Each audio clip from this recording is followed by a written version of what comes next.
ఆహ్వానిస్తా ఉన్నాను. బైబిల్ 6వ వచనాన్ని చదువుకుందాం. రోమాపత్రిక 3వ అధ్యాయం 26వ వచనాన్ని చదువుకుందాం. క్రీస్తు యేసు రక్తం నందలి విశ్వాసము ద్వారా ఆయనను కరుణాధారముగా బయలుపరిచెను. దేవుడు అప్పటి కాలమందు తన నీతిని కనపరచు నిమిత్తము తాను నీతిమంతుడును యేసునందు విశ్వాసం గల వారిని నీతిమంతులుగా తీర్చువాడనై ఉండుటకు ఆయన అలాగూ చేసెను. చాలండి. అలాగే మనం మరొక వచనాన్ని కూడా మనం చదువుకుందాం. వచ్చిన 24 కూడా చదువుకుందాం. కాబట్టి నమ్మువారు ఆయన కృపచేతనే క్రీస్తు యేసునందలి విమోచనము ద్వారా ఉచ్చినముగా నీతిమంతులని. చాలండి, చిన్న ప్రార్థన చేసుకుందాం. పరిశుద్ధుడైన దేవా, నీ ఘనమైన నామమునకు వందనాలు. ఈ సమయంలో కొద్ది నిమిషాలు నీ వాక్యాన్ని ధ్యానం చేయుచుండగా మనుషుణ్ణి మరుగు చేసి తండ్రి శ్రేష్టమైన నీ సంగతులు నాయన మీరు మాకు వివరించుచుండగా నా తండ్రి విని మా ప్రభువా వాటిని అర్థం చేసుకొని అన్వయించుకొని తగు రీతిగా జీవించే భాగ్యాన్ని మా అందరికీ దయచేయమని మా రక్షకుడైన యేసుక్రీస్తు నామములో అడిగి వేడుకొనిచున్నాం తండ్రి, ఆమేన్. ప్రభునందు ప్రియులారా, ఈ ఉదయకాల వాక్య ధ్యానానికి మీ అందరినీ ఆహ్వానిస్తూ ప్రాముఖ్యమైన 2 విషయాలు ఈరోజు మనం ధ్యానించబోతా ఉన్నాం. మొదటి విషయం మనం చూసినట్లయితే రోమాపత్రిక 3వ అధ్యాయం 26వ వచనంలో దేవుడు ఇప్పటి కాలమందు తన నీతిని కనబరచు నిమిత్తం తాను నీతిమంతుడును యేసునందు విశ్వాసం గల వారిని నీతిమంతులుగా తీర్చనై ఉన్నాడు అనే మాట మనం చూస్తాం. అవును కదండి. దేవుడు ఇప్పటి కాలమందు అంటున్నాడు. అనగా కాలాలు 2 రకాల కాలాలు ఉన్నాయి. అజ్ఞాన కాలం ఉంది. పాత నిబంధన మనకి దేవుడు 2 పుస్తకాలు ఇచ్చాడు. ఒకటి పాత నిబంధన, 2 క్రొత్త నిబంధన. 2 కలయికే ఈ పరిశుద్ధ గ్రంథం. పాత నిబంధన కాలం అది అజ్ఞాన కాలం. క్రొత్త నిబంధన కాలం అది జ్ఞానం కలిగిన కాలం. ఎందుకంటే బుద్ధి జ్ఞానములు సర్వసంపదలు ఆయన యందే గుప్తమై ఉన్నాయి. ఆ ప్రియ ప్రభువే ఈ లోకానికి మనందరి కోసం వచ్చి ఆయనే స్వయాన మనందరికీ ఆయన బోధించి ఆయన కనబరుచుకొని తన ప్రాణాన్ని పెట్టి ఆయన తిరిగి లేచి ఆయన మరలా వెళ్ళిపోతూ పరిశుద్ధాత్మను మనకి సహాయంగా ఇచ్చి వెళ్ళాడు. పరిశుద్ధాత్మ దేవుడు మనల్ని ఏం చేస్తూ ఉన్నాడు? ఆదరణకర్తగా మనల్ని ఆదరిస్తూ ఉన్నాడు. కాబట్టి ఇప్పటి కాలమందు తన నీతిని కనపరచు నిమిత్తం తాను నీతిమంతుడును యేసునందు విశ్వాసం గల వారిని నీతిమంతులుగా తీర్చుటకు ఉన్నాడు. ఎవరైతే యేసు క్రీస్తుని నమ్ముతారో వారందరినీ ఏం చేస్తాడు? ఆయన నీతిమంతులుగా చేస్తాను అంటున్నాడు. అయితే ఈ నీతి సంపాదించుకోవడానికి మనమేమైనా బలిగా ఇవ్వాలా? మనమేమైనా ఆస్తులు అంతస్తులు ఇవ్వాలా?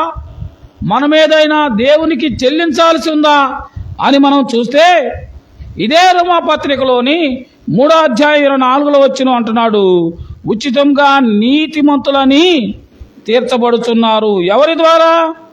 క్రీస్తు యేసునందలి విమోచన ద్వారా. దేని ద్వారా?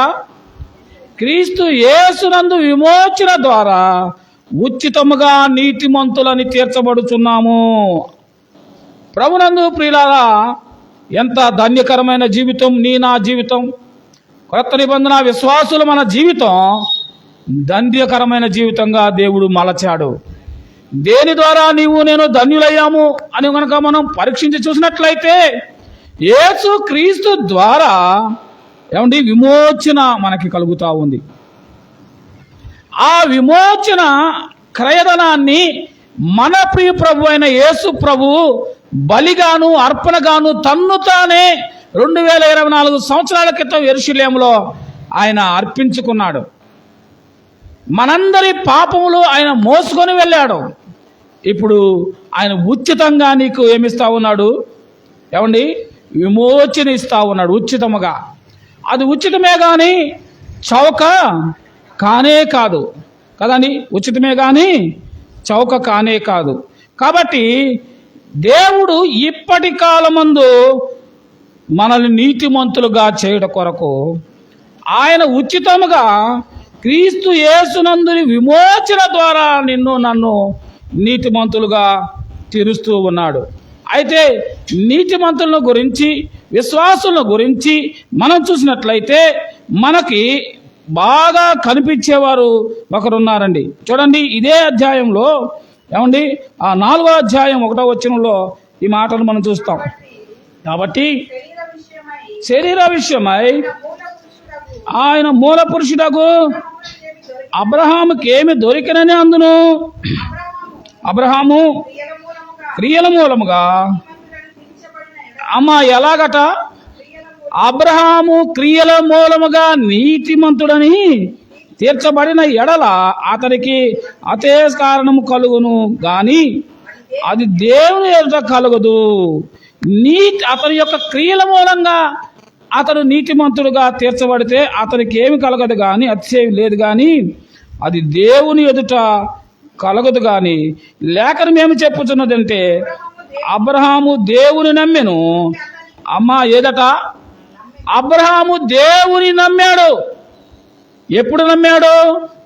ఆధారము లేని రోజున, రుజువులు లేని రోజున, ఆయన కనపడని రోజున, ఆయన కనపరపరచబోని రోజున అబ్రహాము, ఏమి ఆధారాలు లేని రోజునే అబ్రహాము దేవుని నమ్మాడు. ఎంత విశ్వాస వీరుడండి అబ్రహాము! ఎంత విశ్వాసానికి! అందుకే అబ్రహాముకే దేవుడు ఏమిచ్చాడు? అబ్రహాము విశ్వాసులకు తండ్రిగా మార్చబడ్డాడు. కారణం ఏంటంటే ఏ ఆధారం లేనప్పుడే అబ్రహాం ఏం చేశాడట? ఏమండి, దేవుని నమ్మాడు. చూడ వచ్చిన మళ్ళా చదవండి. అబ్రహాము దేవుని నమ్మెను, అది అతనికి నీతిగా ఎంచబడును. పని చేయు వారికి జీతము రుణమే గాని దానమని ఎంచబడదు. పని చేయక భక్తి హీనను నీతిమంతుగా తీర్చిన వారి యందు విశ్వాసించువానికి వాని విశ్వాసం నీతిగా ఎంచబడుచున్నది.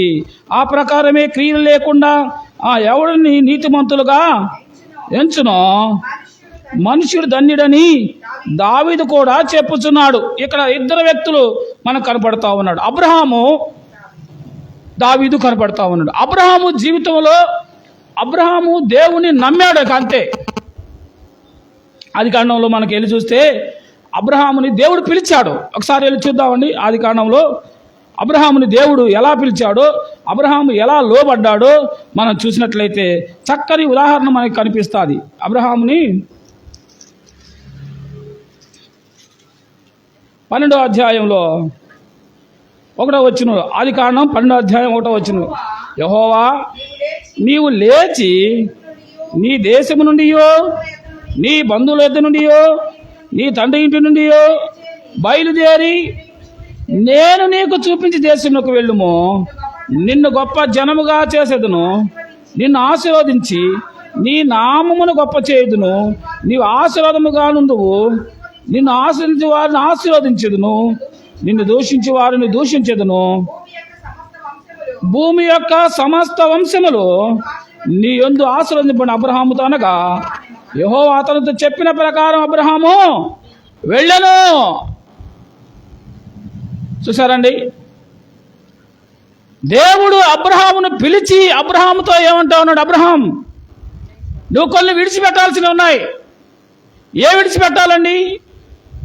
ఏమేమి విడిచిపెట్టమన్నాడు?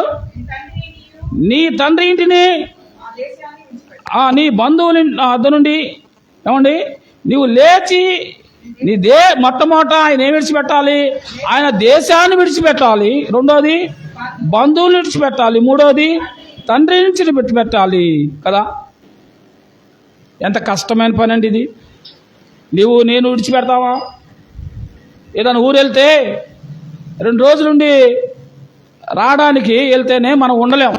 ఇక్కడ వానం మనకి వర్షం పడుతుంది, లేకపోతే ఇక్కడ నీళ్లు పడతలేదు, ఇక్కడ గాలి సరిగా లేదు, వాతావరణం సరిగా లేదు, ఇక్కడ ఫెసిలిటీస్ లేవు, అవి లేవు ఇవి లేవు అని ఎన్ని వంకలు పెట్టుకొని పరిగెత్తుకుంటా వచ్చి మన చిన్న ఇళ్ళైనా సరే కదా, మనకు కొంచెం ఇక్కడ అంత ఇది లేకపోయినా సరే పరిగెత్తుకుంటా వచ్చి మన ఇంట్లో మనం ఉంటే కానీ చక్కగా మన కుండలో నీళ్లు కొంచెం తాగితే కానీ మనం హాయిగా ఉండదు కదా.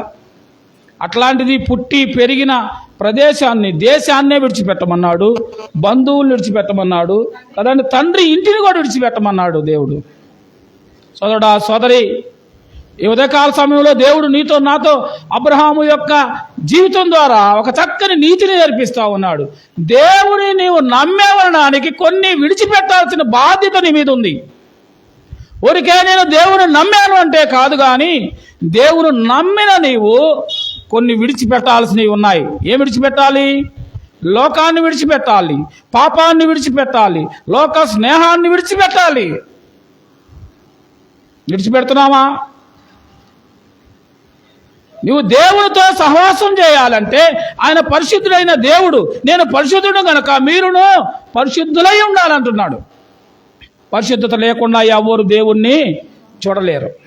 పరిశుద్ధుడైన దేవునితో సహవాసం చేయాలంటే, పరిశుద్ధుడైన దేవుని నీవు కలిగి ఉండాలంటే, పరిశుద్ధుడైన దేవుడిని బిడ్డగా నీవు ఉండాలంటే నీవు విడిచిపెట్టాల్సినవి కొన్ని ఉన్నాయి.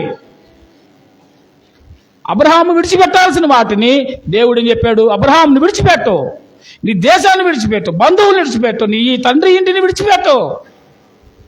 విడిచిపెడితేనే, లేకపోతే దేవునితో సహవాసం కుదరదు.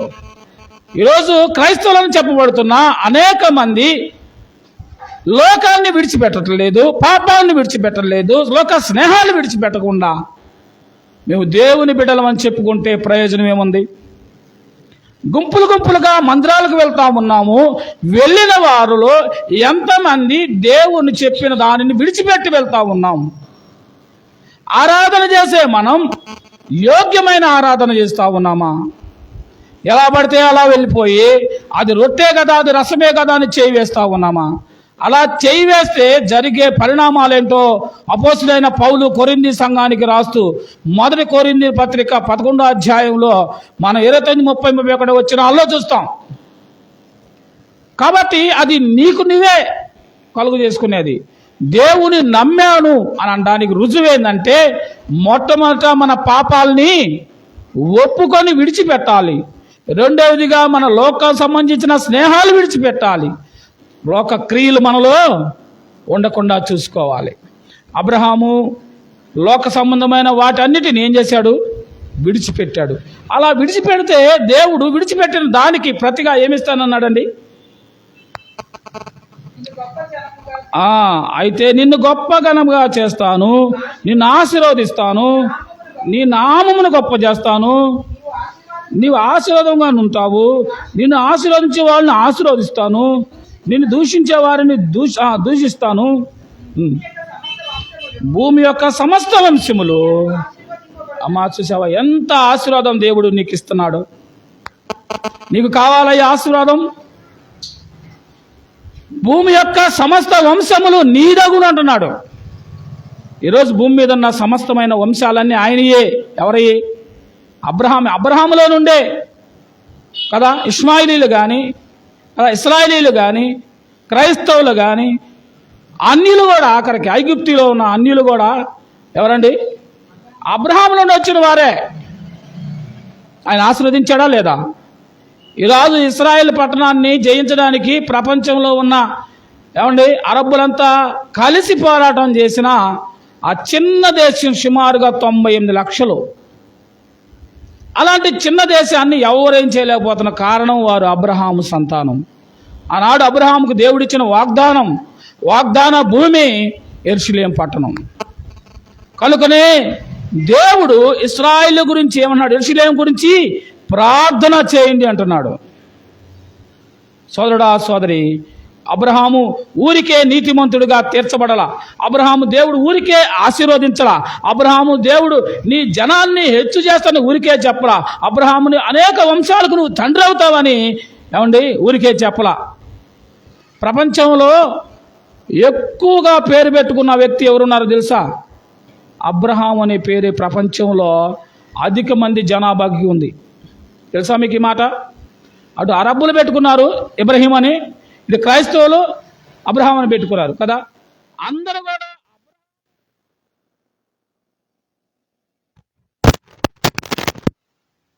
ఉన్నారు. అబ్రహాము విషయంలో అందరూ ఆయన మాకు తండ్రి అంటున్నారు. ఇది ఇస్మాయిలీలు అరబ్బులకి ఆయన తండ్రి, క్రైస్తవులకు తండ్రి, ఇస్రాయేలుకు తండ్రి, అందరికి ఆయన తండ్రి, మూల పురుషుడు. అయితే అబ్రహాము విషయంలో ఊరికే ఆయన తండ్రి కాల, ఊరికే ఆశీర్వదించబడాల, ఊరికే అబ్రహాము ఆ యొక్క పట్టణాన్ని తన యొక్క తనలో నుండి వచ్చిన ఆ జనాంగం ఆ యొక్క దాన్ని పొందుకోవాల. అబ్రహాము నీతిమంతుడిగా ఎంచబడ్డాడు. అబ్రహాము దేవుని మాట విన్నాడు. అబ్రహాము దేవుని మాటకు లోబడ్డాడు కనుకనే అబ్రహాము ఊరికే ఆశీర్వదించబడాల.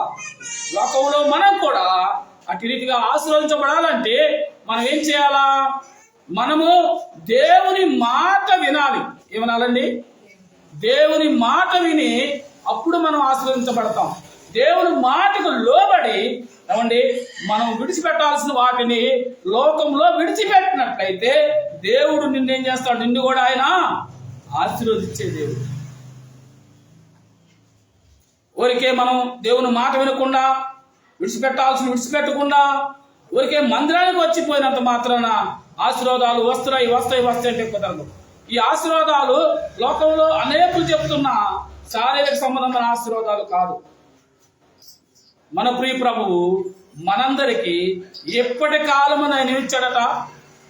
రోమపత్రికలో ఏమంటా ఉన్నాడు? ఎప్పటి కాలమందు ఉచితంగా నీతిమంతులుగా ఆయన తీరుస్తా ఉన్నాడు కదా. ఉచితంగా ఉచితంగా ఇచ్చాడా? డబ్బులు పెట్టుకున్నావా మనం? రక్షణ ఉచితం. అది డబ్బు పెట్టేది కాదు. దాని కొరకు ఆల్రెడీ ఒక ఆయన ఏం చేశాడు? వెల చెల్లించేశాడు. ఇప్పుడు నువ్వు ప్రత్యేకంగా వెల చెల్లించాల్సిన అవసరం లేనే లేదు. ఇప్పుడు ప్రత్యేకంగా వెల చెల్లించాల్సిన అవసరం లేదు. దాన్ని కొనాల్సిన అవసరం లేదు. దాన్ని పొందుకోవడమే. ఎలా పొందుకోవాలి అంటే, నీవు అబ్రహాము ఏదైతే విడిచిపెట్టి దేవుని చేత ఆశీర్వదించబడ్డాడో అట్టి రీతిగా యేసు ప్రభువుని పొందుకోవాలంటే నీవు చేయాల్సింది కొన్ని విడిచిపెట్టాలి. విడిచిపెడితే ఆయన ఏం చేస్తారంటాడండి? చూడండి, ఉచితంగా ఇస్తాము. చూడండి, వచ్చిన 24లో క్రీస్తు యేసునందలి విమోచనగా ద్వారా ఉచితముగా నీతిమంతులుగా తీరుస్తానంటున్నాడు. అయితే ఈ ఉచితంగా నీతిమంతులుగా తీర్చడానికి ముందు ఒక పని చేయాలి. అది వచ్చిన 26లో దేవుడు ఇప్పుడు కాలమందు తన నీతిని కనబరుస్తూ ఉన్నాడు. తన నీతిని కనబరుస్తా ఉన్నాడు. తన వాక్యాన్ని విస్తరింపజేస్తా ఉన్నాడు. తన వాక్యం ద్వారా, వాక్కు ద్వారా ఆయన మాట్లాడుతూ ఉన్నాడు. ఆయన మాట్లాడే దేవుడు కనుక నువ్వేం చేయాలా? ఆయన మాట వినుట శ్రేష్టం. దేవుని మాట వినడం శ్రేష్టం. దేవుని మాట నీవు వినగలిగినట్లయితే నీ జీవితాన్ని ఆయన బాగు చేసే దేవుడై ఉన్నాడు కదండి. నీ జీవితాన్ని ఆయన బాగు చేసే దేవుడు. అబ్రహాము దేవుని మాట విన్నాడు కనుక అబ్రహాము జీవితంలో గొప్ప కార్యాలు దేవుడు చేశాడు. అబ్రహాము విషయంలో 4వ అధ్యాయంలో ఏమంటా ఉన్నాడట? అబ్రహాము దేని దొరికినో అందును అబ్రహాము క్రియల మూలముగా నీతిమంతులని తీర్చబడినలా అతని క్రియలు ఎంచబడదు. కాబట్టి అబ్రహాము నీతిమంతుడుగా ఎలా తీర్చబడ్డాడు? ఆయన క్రియల మూలంగాను విశ్వాస మూలంగాను కదా. ఆదికాండంలో ఏం చేశాడు? అబ్రహాము దేవుని నమ్మాడు, విశ్వసించాడు, దేవుని మాట విన్నాడు. ఆ తర్వాత ఏం చేశాడు? లోబడి వెళ్ళమన్న కాటికి వెళ్ళాడు. ఈమన్న కుమారుడిని బలిగా అర్పణగా అర్పించాడని హెబ్రీ పత్రిక 11వ అధ్యాయం 17వ వచనంలో ఈ మాటలు చెప్తా ఉన్నాయి. బలిగా అర్పణగా ఆయన తన ప్రియ కుమారుడిని ఇస్సాకును అర్పించినట్లు చూస్తా ఉన్నాం. అబ్రహాము క్రియ మూలంగా ఆయన తాను కనబరుచుకున్నాడు. అబ్రహాము నీతిమంతుడుగా తీర్చబడ్డాడంటే అబ్రహాము దేవుని విశ్వసించడం ద్వారా కూడా కనబరుచుకున్నాడు. అయితే మరొక ఆయన కిందకి వచ్చి మనం 4వ అధ్యాయం 5వ వచ్చిన తర్వాత కింద చూస్తే దావీదులో ఆయన మనకు కనబడ్డాడు. ఈ దావీదు పరిస్థితి ఎట్లా ఉందని మనం చూస్తే చూడండి, దావీదు కూడా ఏమయ్యాడట, ఆ వచ్చిన 6 చివర, ఆ ప్రకారం కీడు లేకుండా దేవుడు ఎవరిని నీతిమంతులుగా ఎంచునో ఆయన మనుషులు ధన్యుడిని దావీదు కూడా క్రియలు లేకుండా కూడా ఏమైపోయారు, ధన్యుడిగా అయ్యాడు. కారణం ఏంది? దావీదు క్రియలు లేవు. దావీదు ఏం చేశాడు? దావీదు బహు భయంకరమైన పాపం చేశాడు కదా, ఆజ్ఞని మీరాడు. ఏమంటే చేయకూడదు ఆజ్ఞల్లో, ప్రధానమైన ఆజ్ఞల్లో 2 ఆజ్ఞలు మీరాడు. ఒకటి వ్యభిచరించాడు, 2 నరహత్య చేశాడు కదా. 2 విషయాల్లో దావీదు తన నీతిని కోల్పోయాడు. ఏమయ్యాడు? దావీదు తన నీతిని కోల్పోయాడు కదండి. అయితే దేవుడు దావీదును కూడా నీతిమంతులుగా ఎంచబడ్డానికి, దావీదు కూడా ఈ నీతిని పొందుకోవడానికి దావీదు ఏం చేశాడు అని మనం చూస్తే, దావీదు దేవుడు ఏమండి ఎంతగా ఏడ్చాడో కదా. అబ్రహాం అయితే దేవుని నమ్మాడు. అబ్రహాము దేవునిని విశ్వసించి ఆయన క్రియల మూలంగాను ఏమండి దేవుని ఎడల నమ్మకంగా ఉన్నాడు. అయితే దావీదు కూడా నీతిమంతుడిగా ఎంచబడాలంటే దావీదు ప్రధానంగా ఆ నీతి కార్యాలు చేయలేదు, దుర్నీతి కార్యాలు 2 చేశాడు ప్రాముఖ్యమైన వాటిలో. కాబట్టి దావీదు ఏమైపోయాడండి? భయంకరంగా ఏడ్చాడు. కీర్తన గ్రంథం మనం చూస్తే, నా పరుపు నా కన్నీటిలో తేలుతూ ఉందనని దేవుని ఎదుట తన్ను తాను ఏం చేస్తా ఉన్నాడు? ఏడుస్తూ ఉన్నాడు. క్రియలు లేకుండా నీతిమంతుడుగా అవ్వినవాడు దావీదు. కారణం ఏంటంటే క్రియలు లేవు కానీ కృప ద్వారా కదండి. చూడండి 4వ అధ్యాయం 9వ వచనంలో అబ్రహాం గురించి ఇంకో మాట చూద్దాం. 4వ అధ్యాయం 9వ వచనంలో, ఈ ధన్యవచనంలో సున్నత గలవాని గురించి చెప్పబడినదా, సున్నత లేని వాని గురించి చెప్పబడినదా? అబ్రహాం యొక్క విశ్వాసము అతని నీతి అని ఎంచబడుచున్నది కదా. మంచిది. అది ఏ స్థితి అందు? సున్నతి కలిగి ఉన్నప్పుడా, సున్నతి లేనప్పుడా? సున్నతి కలిగినప్పుడు కాదు, సున్నతి లేనప్పుడే. మరియు సున్నతి లేని వారైనను నమ్మిన వారందరికీ అతడు తండ్రి ఒకటి వలన వారికి ఆ నీతి ఆరోపించుటకై అతడు సున్నతి పొందక మునుపు తనకు కలిగిన విశ్వాసమునై నీతి ముద్రగా సున్నతి అని గుర్తును పొందాడు. చదండి, సున్నతి పొందక ముందే అబ్రహాము ఏం చేశాడు? దేవుని నమ్మాడు. కాబట్టి ఏమన్నాడు భక్తుడు ఇక్కడ అని చూస్తే, అతడు సున్నతి పొందక మునుపు తనకు కలిగిన విశ్వాసం వలనైనా నీతి ముద్రగా సున్నతి అను గుర్తును, నీతి ద్వారా సున్నతి అను ముద్రను పొందాడు అబ్రహాం. నా మాటలు మీకు అర్థమవుతున్నాయండి? అబ్రహాము నీతిని నీతిమంతుడుగా తీర్చబడ్డాడు. అబ్రహాము విశ్వాసులకు తండ్రిగా ఉన్నాడు. అబ్రహాము నీతి సున్నతికి గుర్తుగా ఉంది. సున్నతికి పొందకముందే అబ్రహాము నీతిమంతుడిగా తీర్చబడినట్లు మనం చూస్తాం కదండి. అయితే అదే 4వ అధ్యాయం 17వ వచనం చూసినట్లయితే, తాను విశ్వసించిన దేవుని ఎదుట అనగా మృతులను సజీవులుగా చేయవాడును, లేని వాటిని ఉన్నట్లుగాను పిలుచువాడినైనా దేవుని ఎదుట అతడు మనకందరికి తండ్రి అయి ఉన్నాడు. ఇందును గూర్చి నేను అనేక జనములకు తండ్రిగాను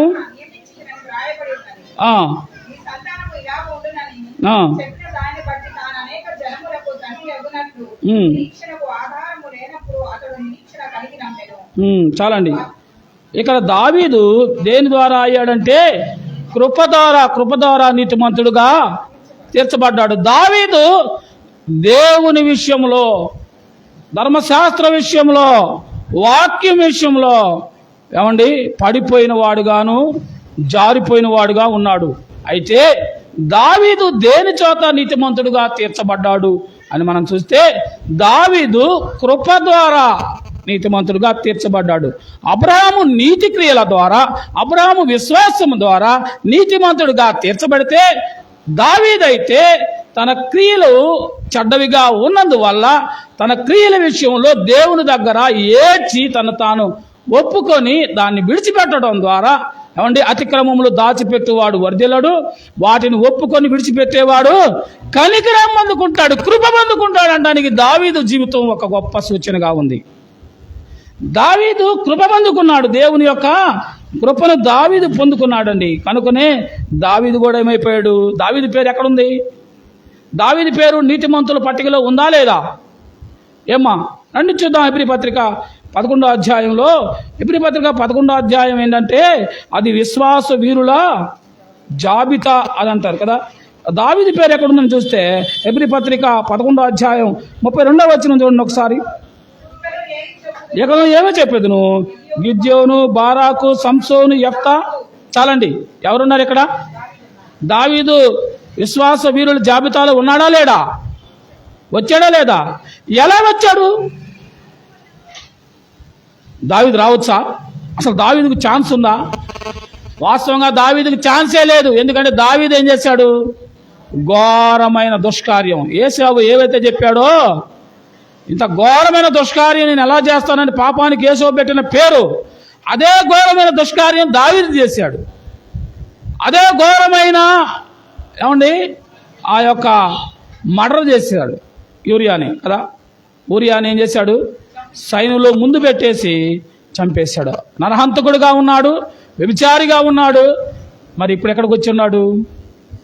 విశ్వాస వీరుల జాబితాలో ఉన్నారు. కారణం దావీదు కృప ద్వారా నీతిమంతుడిగా తీర్చబడ్డాడు.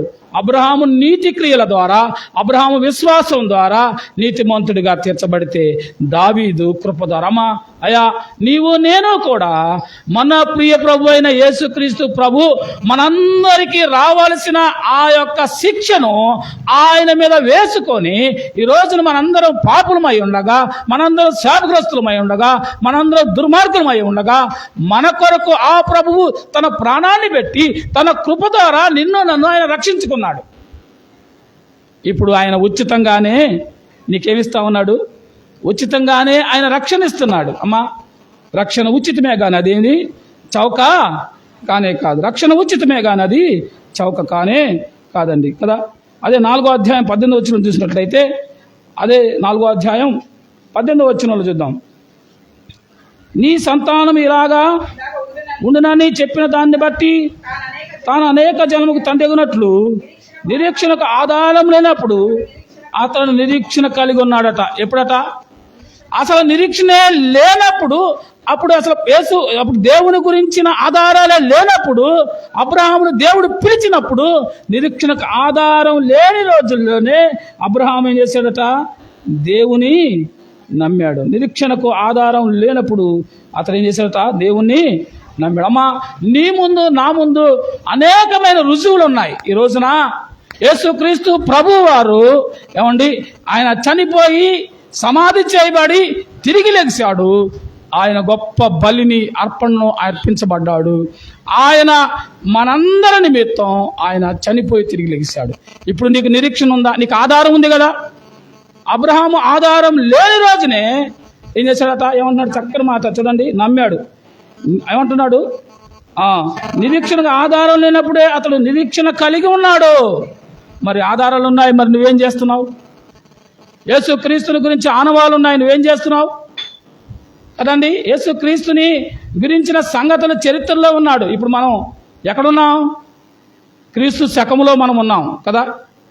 క్రీస్తుకు పూర్వం, క్రీస్తు రాకమునుపు అసలు నిరీక్షణే లేని రోజున అబ్రహాము నిరీక్షించాడు. నీకు నిరీక్షణకు ఆధారం ఉంది. చరిత్రలో యేసు ప్రభువారు ఆయన ఉన్నవాడు, ఆయన తిరిగినవాడు, ఆయన సువార్త చెప్పినవాడు, ఆయన చేసిన చరిత్ర అంతా కూడా ఇక్కడ మనకి సువార్తల్లో రాయబడింది కదా. నిరీక్షణకు ఆధారం లేనప్పుడే అబ్రహాము నమ్మాడు. కాబట్టి అబ్రహాము నీతిమంతుడిగా ఎంచబడ్డాడు. దావీదు పాపములో జీవించి పాపములో బ్రతికినప్పటికీ దావీదు దేవుని ఎదుట తన పాపాలు ఒప్పుకొని కృప ద్వారా రక్షించబడ్డాడు. నీతిమంతుల జాబితా అయిన హెబ్రీ పత్రిక 11వ అధ్యాయంలో దావీదు కృప ద్వారా చేర్చబడ్డాడు. అబ్రహాం అయితే నీతికి ఆధారం లేని రోజున నీతిమంతుల జాబితాలో చేర్చబడ్డాడు నమ్మి. దావీదు అయితే కృప ద్వారా చేర్చబడ్డాడు. మరి నీవు నేను దేని ద్వారా చేర్చబడుతున్నాం? నీవు నేను ఎలా ఉన్నాం? ఒకసారి మనల్ని మనం పరీక్షించుకుందాం. నిరీక్షణకు ఆధారం ఉంది నీకు నాకు. మన నిరీక్షణ మన ప్రభు అయిన యేసయ్యే. ఇంకా యేసయ్యను నమ్మని వాళ్ళు ఎవరైనా ఉంటే ఇదిగో ఈ రోజున ఆయన నీకు అనేక రుజువులు ఆయన కనపరిచాడు. తోమా అంటున్నాడు, నేను నమ్మను అని అన్నాడు. నమ్మకపోతే ఇదిగో నా చేతిలో కాళ్ళలో గాయాలు ఉన్నాయి, నా గాయాల్లో వేలు పెట్టి చూడు అని అంటున్నాడు. అమ్మా, నీవు ఇంకా ఆయన చేతులు ఆ కాళ్ళలో వేలు పెట్టి చూసే గుంపులో ఉన్నావా? నువ్వు నమ్మే బిడ్డగా ఉన్నావా?